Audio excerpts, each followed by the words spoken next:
Welcome, everybody. This is Matt Traum here from Patchman Music, and I'm here with a very special guest, Dr. Tom Rhea, and his last name is spelled R-H-E-A.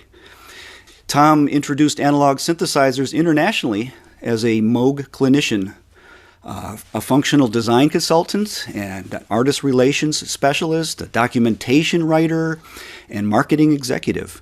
Dr. Rhea has authored articles in Computer Music Journal and wrote the owner's manuals for the Moog Mini Moog in 1974, and the Steiner Krumar EVI, the electronic valve instrument, and the Steiner Krumar Master's Touch, among others. Tom is a noted historian, and in fact his PhD, The Evolution of Electronic Musical Instruments in the United States in 1972, and his Keyboard Magazine column titled Electronic Perspectives appeared monthly in Keyboard Magazine from 1977 to 1981. Tom conceived of and wrote the first music for Oxylights, the world's largest permanent music and light installation in Niagara Falls, New York. And it was recognized in the Guinness Book of World Records. Very interesting. His most recent project is a massive masterpiece of a book. It's called Electronic Perspectives, Vintage Electronic Musical Instruments. And it has just been released this year. And it's a culmination of 45 years of research by Tom. It contains all of Tom's 52 columns from Keyboard Magazine, with many explanations and additions to those columns and new restored photographs. The book also includes 2 CDs of unearthed recordings spanning multiple eras of electronic music. And it's all in a beautiful presentation. It's a wonderful book, gold foiled embossed hardcover book with a deluxe slipcase. It weighs in at about 8 pounds. It's a beautiful thing. It's museum quality, and it's beautiful piece to own. So with this, I'd like to welcome Dr. Tom Rhea to this chat to discuss his illustrious career and his new book. Welcome, Tom. Thanks, Matt. I appreciate the kind words. Yep, I've been around, as they say, and Electronic Perspectives, Vintage Electronic Musical Instruments, is kind of a culmination of my entire career. It's a 400-page book with 2 CDs, as you mentioned, and I might add, no expense has been neglected. Let's put it that way. It's of the highest quality paper, slipcase, end papers. There's patent drawings. There's magazine articles. There's photographs, all which have been fastidiously cleaned by Joe Bastardo, my main graphics artist for the book. And I'd like to tell a little bit about the history about how this thing came about. Originally, Wally D. Backer, stage name Gautier, got interested in my research because he does such research on Forgotten Futures music, and has done wonderful things about the Andiolene, the theremin, and some other other kinds of things. We met, he saw some of the things I had, and he commissioned Mike Buffington of RCA theremin fame to clean up my columns, those original 52 columns, which he did. Buffington did that. And I thought, well, a number of people have asked if I could have a copy of those columns. I'll put out those 52, maybe with an entry page in black and white. That'll be it. And it sort of grew like Topsy after that. As a matter of fact, Wally said, oh, no, you could do a lot more than that. And I said, no, I don't think anybody needs anything else. But Brian Kehoe of Recording the Beatles fame, another friend and associate, as a matter of fact, did the audio for Electronic Perspectives, the book, asked Captain Nemo, John Blackford, to dummy up a front cover, and that's pretty much what we see on this book right now. That's the basis of what you see behind me, that front cover. And John did that, and off I went. And I thought, well, okay, 52 pages. Maybe I could have some stuff in between, some artifacts that I've had on hand, and acquired a whole lot of others.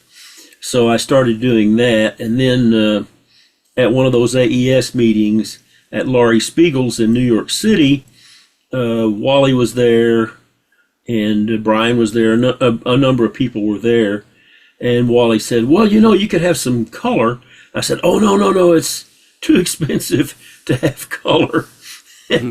Now, it turns out through the miracle of the kinds of printing presses that we have nowadays, with hundreds of different colored nozzles that can spray paint, ink, all at the same time, there's plenty of color in this book. So that's sort of what happened as things evolved. And I'd like to, of course, in the front matter of the book, I thank a whole lot of people, the people who gave me things, but especially Joe Bastardo and Brian Kehew, I consider to be the co-collaborators in some sense. Even though I wrote all the columns and I wrote most of the other stuff that's in there. It's certainly not an encyclopedia. It stops at about 1981, although it does include the Hocken Continuum. I'm very happy about that, and there is an audio excerpt from Rob Schwimmer amongst the CDs, because what I've been about my entire career is nuance, instruments that have nuance. The capability of movement, the capability of expressivity, and of course, I was attracted to Niles Steiner's EVI and Master's Touch for that reason, and I subsequently wrote the manual for the analog EVI and the manual for the Master's Touch, and have written a number of manuals for other kinds of instruments, mostly for Moog, and a number of other ideas. This particular book can be purchased if you go to electronicperspectives.com. And there it is, right under the picture is available now, and so forth and so on. So I'm hopeful to sell the copies of what's known as the trade edition, because I really just can't raid my retirement account any further. I have a wonderful wife, Muriel. She's been very understanding as to why this is a Zen-like project, is something that needed to be done. And but I've got other books in me, and as a matter of fact, I've got the original 1928 introduction of the En Martineau, a French instrument, and I could have that. It's already halfway cleaned up. There's at least 6 pages in EP, which I refer to when I say EP, I mean the book. It's already halfway there. If I want to continue that kind of research, I need to at least sell all the trade copies of this book, and I won't even be in the black just then. I really need to sell about 1,000 or 2,000 more than the ones that I have on hand. When I say I have them on hand, I would like to tell people I can't sign any of these. They're in a fulfillment house in California. There is a signed edition where the pages is what's known as tipped in at the factory, and I have reserved those for people I owe. I mean, people who helped me with the book, mostly the people that provided things and so forth.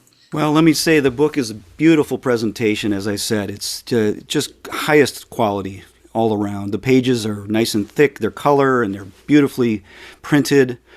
And it's something that you would cherish and you'd put out on a coffee table and just enjoy. It's a beautiful thing for all synth lovers. And it's remarkable that synthesizers didn't start with Moog in the 60s. It went back decades before that. And most people don't realize that. And I think that's one of the biggest things that you can realize from looking at this book, that from the beginnings of electricity, they were trying to make music with electricity. And it goes way back, way before people realize, Switched on Bach, that was sort of something that became very popular with popular, to the population. But before that, there were all kinds of synthesizers, and it's fascinating to look at the books and the pictures in this book, and to see all these attempts at musical electronic instruments. Yeah, as a matter of fact, I led off by saying it doesn't go forward as far as I would like, but unfortunately my column, Electronic Perspectives, was in essence yanked, and I had to argue to get the last 5 or 6 done. As a matter of fact, if I successfully sell 2,000 or 3,000 of these books, I'll probably do an edition where I recognize Mr. Perlman, ARP, Tommy Oberheim, Niall Steiner, and all sorts of people with individual columns. And of course, I'll put my picture as I am now. So to make that distinction, this is an extension of EP. But that remains to be seen. We'll see what can be done. I greatly regret that I don't have anything in the book about ARP or Tom Oberheim or Dave Smith is another person I was trying to think of.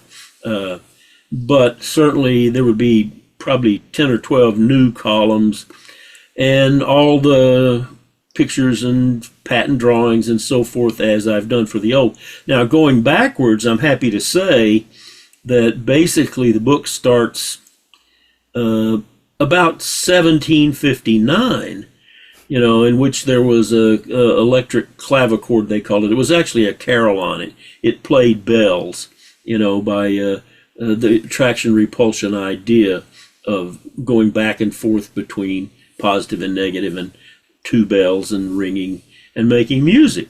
So it was acoustic in a sense, but electrical in its design.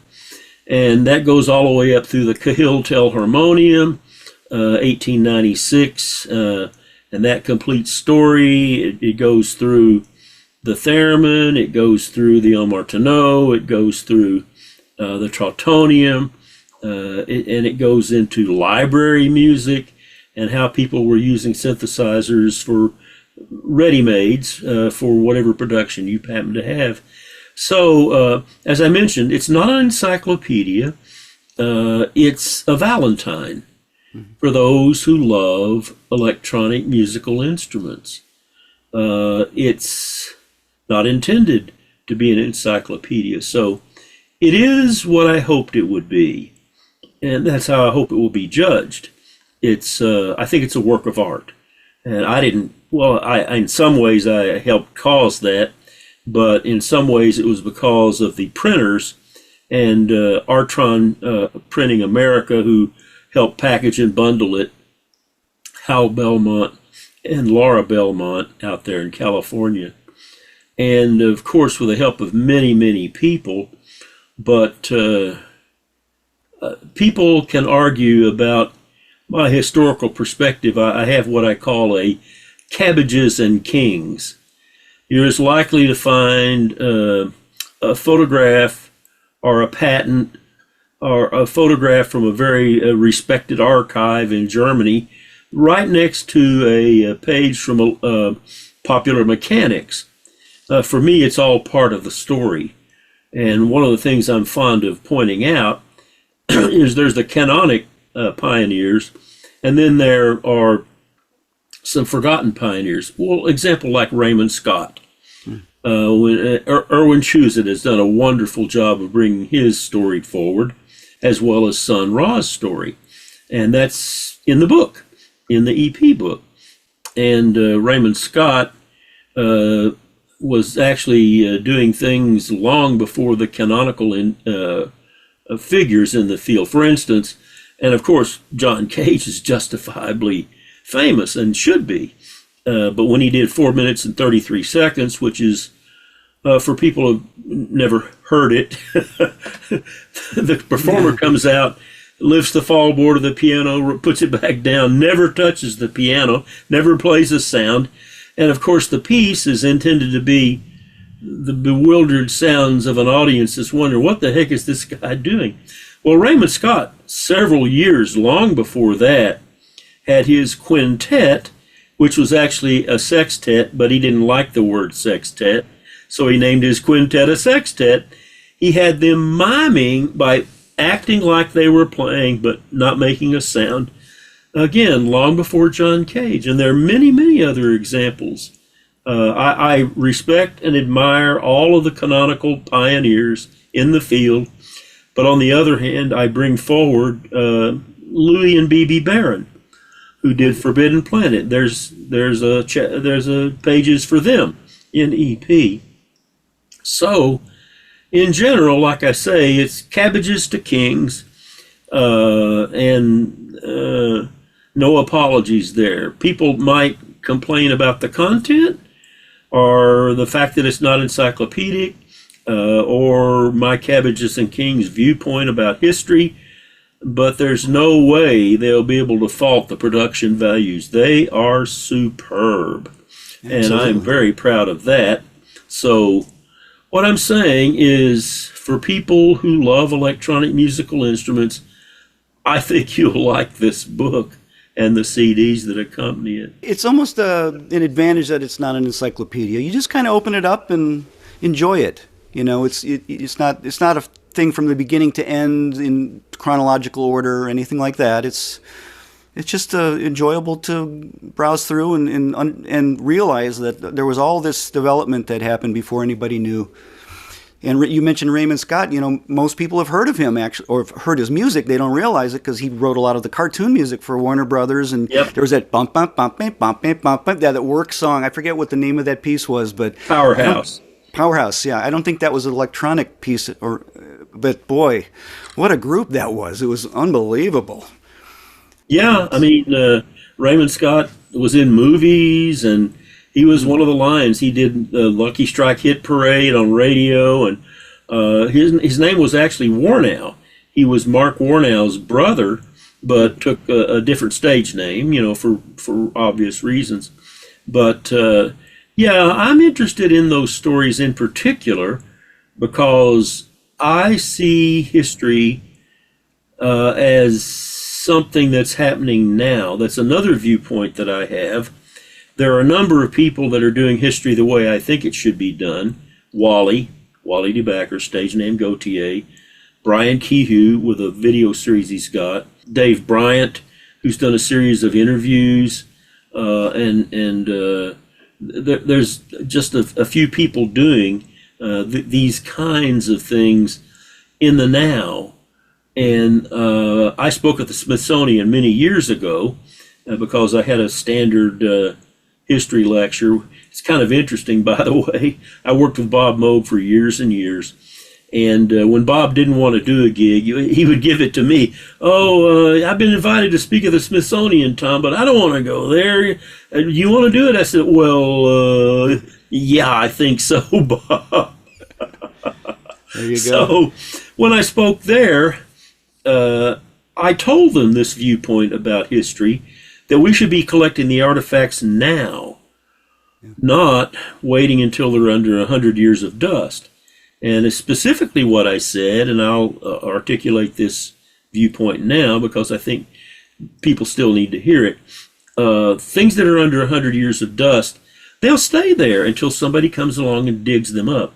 That's what an historian does. Ever since I did my dissertation in '72, I've thought of myself as a futurist.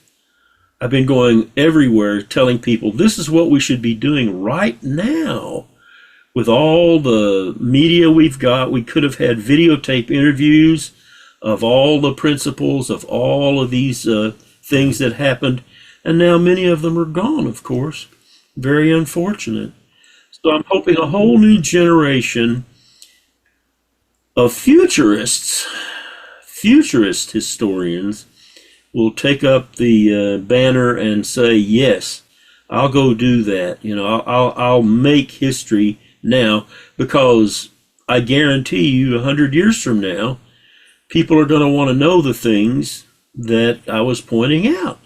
Yeah, and it might be too late at that point. You know, you and I have talked numerous times about all these archives in colleges and recordings of concerts, historic type events that happened, and we've made our attempts to try to archive some of that and restore it and get it out. And we've met only disinterest or no interest, or it's tough. But you've funded some historical restorations already with Clara Rockmore and the theremin. That interview you did with Bob Moog, and Yep.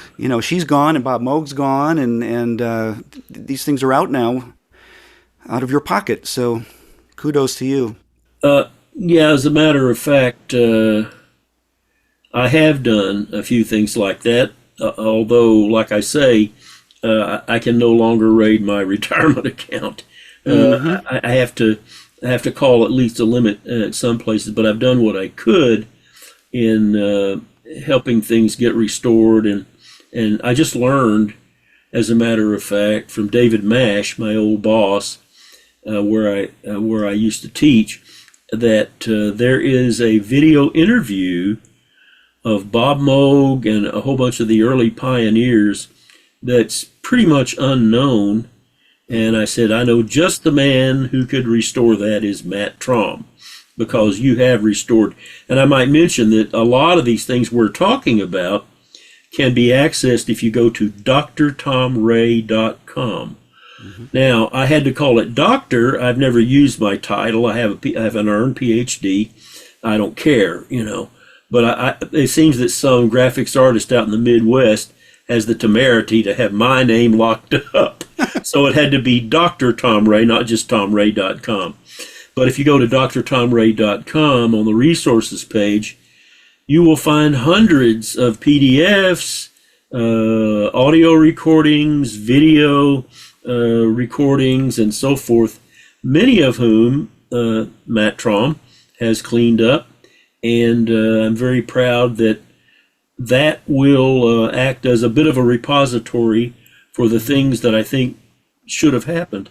Yeah, and hopefully many more to come. And I appreciate you collaborating with me and allowing me to help do that. It's an honor to work on this historic footage that you've uncovered and you have in your archives that you have personally, that you own. And I do want to mention that the price that you're asking for this book is maybe half of what it's worth. I mean, it's an incredible work, and people should jump on this, and they will for sure enjoy it.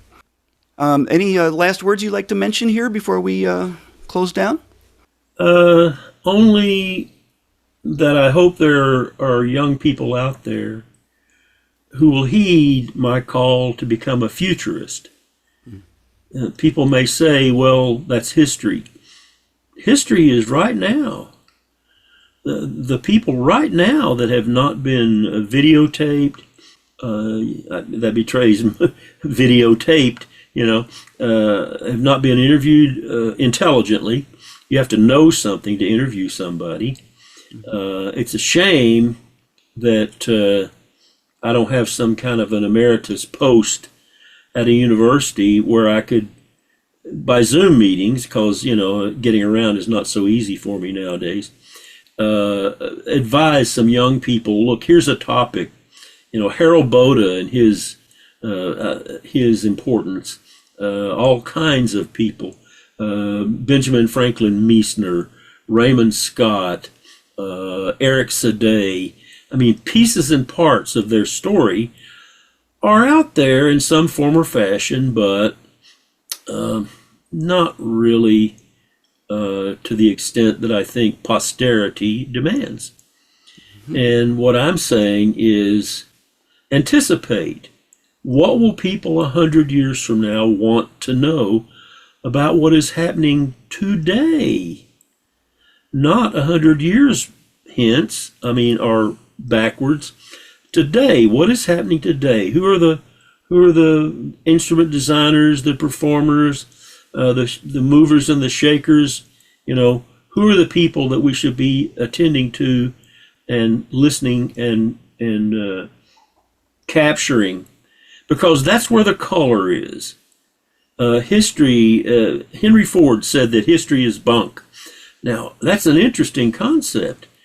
And why did Mr. Ford then move brick by brick Thomas Alva Edison's laboratory to Michigan if he thought history was bunk?